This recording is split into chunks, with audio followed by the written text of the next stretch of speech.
Call and return statement of 8085 microprocessor. 8085 microprocessor का call और return statement समझने से पहले स्टैक की जानकारी होनी चाहिए। सबसे पहले स्टैक समझते हैं क्या होता है, उसके बाद कॉल एंड रिटर्न स्टेटमेंट के बारे में देखते हैं। स्टैक एक लीनियर डेटा स्ट्रक्चर है जिसमें इंसर्शन और डिलीशन एक ही इंट से होता है। मेमोरी कहीं किसी खास पार्ट को स्टैक की तरह व्यवहार कर सकते हैं जिसमें इंसर्शन और डिलीशन एक ही तरफ से होगा। सपोज करते हैं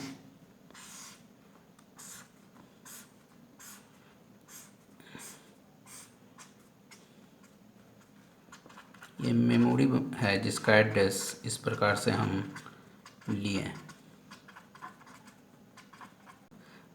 मेमोरी के इतना पार्ट को स्टैक की तरह हम व्यवहार कर सकते हैं। इसमें इंसर्शन और डिलीशन एक ही तरफ से होगा। इसको हैंडल करने के लिए एक स्टैक पॉइंटर है जो 16 बिट का होता है, जो टॉप मोस्ट एलिमेंट का एड्रेस रखता है। सबसे पहले स्टैक पॉइंटर इम्पटी है। सबसे पहले स्टैक पॉइंटर स्टैक इम्पटी होने के कारण सबसे पहले स्टैक पॉइंटर 1006 ये एड्रेस रखेगा, क्योंकि ये स्टैक हम इसी ब्लॉक को लिए, मेमोरी के इसी पार्ट को हम स्टैक की तरह व्यवहार कर रहे हैं। यदि कुछ वैल्यू इसमें इंसर्ट करते हैं, स्टैक में दो ऑपरेशन होता है, पुश और सेकंड पॉप। पुश कुछ वैल्यू इंसर्ट करने का, पॉप कुछ उसमें से टॉप मोस्ट एलिमेंट को निकालने का। यदि कुछ हम वैल्यू इसमें स्टैक में रखते हैं तो सबसे पहले स्टैक पॉइंटर एक वैल्यू डिक्रीमेंट हो जाता है। उसके बाद सबसे पहले क्या होगा, स्टैक पॉइंटर में एक वैल्यू डिक्रीमेंट हो जाएगा, तो स्टैक पॉइंटर कुछ इस प्रकार से 6 नहीं रहकर 5 हो जाएगा। उसके बाद इसमें एक वैल्यू आ जाएगा, मान लेते वो वैल्यू V1 है, तो टॉप मोस्ट एलिमेंट। फिर अनदर वैल्यू डालने के लिए फिर ये इसमें एक इंक्रीमेंट होंगे और फिर इस लोकेशन पर वैल्यू इस प्रकार से इंसर्ट होंगे। सपोज करते हैं एक और वैल्यू इसमें इंसर्ट करते हैं 103 पर, तो वैल्यू 3। पॉप के केस में यानी वैल्यू निकलने के केस में स्टैक पॉइंटर का वैल्यू 1 से इंक्रीमेंट हो जाता है, तो स्टैक पॉइंटर इंक्रीमेंट होने के कारण 104 हो जाएगा और इसका वैल्यू मेरा डिलीट हो जाएगा। इस प्रकार से स्टैक ऑपरेशन करता है। कॉल इंस्ट्रक्शंस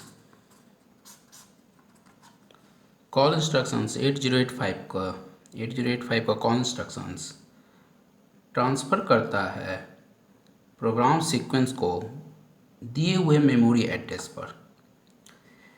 ट्रांसफ़र करने से पहले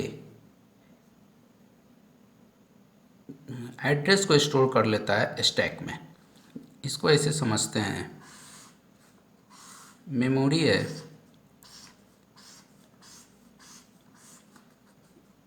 इस प्रकार से सीक्वेंस ऑफ प्रोग्राम है। मेमोरी का एड्रेस मान लेते हैं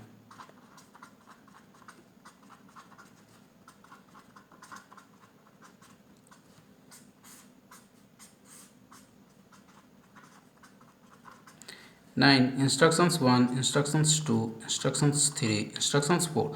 इस इंस्ट्रक्शंस में कॉल एड्रेस सपोज करते हैं 1008 है।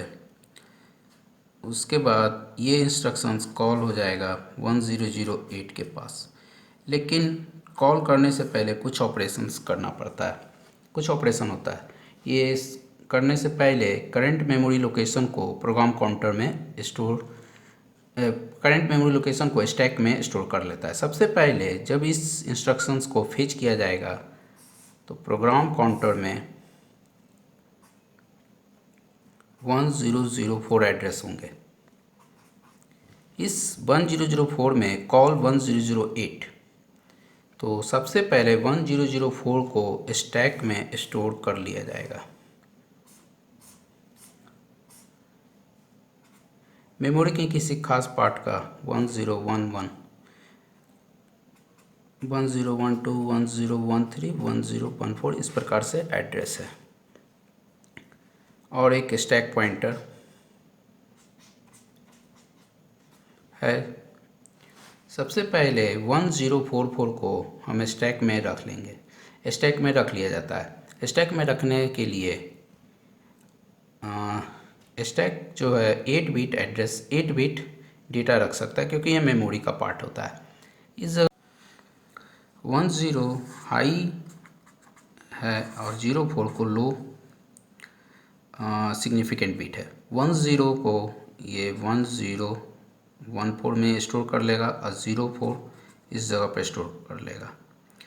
जब स्टैक में स्टोर हो जाता है तो इसके वन हैंड प्रोग्राम काउंटर में 1008 एड्रेस स्टोर होगा। जैसे ही 1008 प्रोग्राम काउंटर में स्टोर हो जाएगा तो कंट्रोल यूनिट 1008 का इंस्ट्रक्शंस एग्जीक्यूट करने लगेंगे। इसका इंस्ट्रक्शंस एग्जीक्यूशन होने के बाद ये 1 बाय 1 इंस्ट्रक्शंस एग्जीक्यूट होगा। यदि रिटर्न स्टेटमेंट आता है तो ये रिटर्न कर जाएगा वापस प्रोग्राम इस जगह पर। इसके बाद इसका सीक्वेंस नेक्स्ट सीक्वेंस आगे एग्जीक्यूट होगा। तब तक होगा जब तक हॉल्ट इंस्ट्रक्शंस इनकाउंटर नहीं हो जाए। रिटर्न के केस में वापस जो प्रोग्राम जो स्टैक में स्टोर हो चुका था उसको वापस प्रोग्राम काउंटर में लाया जाएगा। जब भी रिटर्न स्टेटमेंट एग्जीक्यूट हो रहा होता है उस समय प्रोग्राम काउंटर में 1010 एड्रेस होगा। जैसे ही ये प्रोग्राम काउंटर में 101 एड्रेस आएगा, इसके 1010 लोकेशन में जो इंस्ट्रक्शंस है रिटर्न इंस्ट्रक्शंस वो एग्जीक्यूट होने लगेगा। इसको एग्जीक्यूट होने के लिए सबसे पहले स्टैक में रखा हुआ डेटा प्रोग्राम काउंटर में आएगा, ठीक उसी प्रकार जिस प्रकार से स्टोर हुआ है। 10 को इस जगह लाया जाएगा एंड 04 को इस प्रकार से। ये कॉल और रिटर्न स्टेटमेंट है। तो इसमें कौन कौन बेसिक ऑपरेशन कॉल में हुआ है वो देखते हैं। तो कॉल में बेसिक ऑपरेशन कुछ इस प्रकार से हुए हैं। सबसे पहले प्रोग्राम काउंटर को PCH program counter high address को सबसे पहले हम स्टैक पॉइंटर में -1, स्टैक पॉइंटर इनिशियली 1015 एड्रेस रख रहा है, इसमें -1 करने के बाद इस एड्रेस को पॉइंट करेगा। उसके अंतर्गत हम PCH का वैल्यू इसमें स्टोर कर लेंगे। उसके बाद PCL लो ऑर्डर 04 को इस जगह लाना है। इसके लिए स्टैक पॉइंटर को -2 से सब्सट्रैक्ट करेंगे। तो इस प्रकार से स्टैक पॉइंटर -2 से सब्सट्रैक्ट होकर इस लोकेशन को पॉइंट करेगा। इसमें आ जाने के बाद stack pointer top most element का एड्रेस रखेगा, इसीलिए अब 1015 की जगह पर 1013 होना चाहिए। तो स्टैक पॉइंटर -2 से सब्सट्रैक्ट होकर स्टोर होगा। इतना हो जाने के बाद प्रोग्राम काउंटर में करंट कॉल इंस्ट्रक्शंस में जो एड्रेस स्पेसिफाइड है उसको हम लोग स्टोर करेंगे 1008। ये एड्रेस, ये सारे ऑपरेशन कॉल इंस्ट्रक्शंस के साथ हुए। सिमिलरली रिटर्न स्टेटमेंट के साथ ठीक उसी प्रकार से काम होगा। रिटर्न स्टेटमेंट में टॉप मोस्ट एलिमेंट, चूँकि अब ये 113 हो गया, टॉप मोस्ट एलिमेंट का एड्रेस जो स्टैक पॉइंटर पॉइंट्स कर रहा है वो PCL में आएगा, प्रोग्राम काउंटर का लोअर एंड। ये PCH और ये PCL, ये लो ऑर्डर ये हाई ऑर्डर। ठीक उसी प्रकार से हम लोग 04 को PCL में लाएंगे तो इससे आएगा। उसके बाद स्टैक पॉइंटर में हम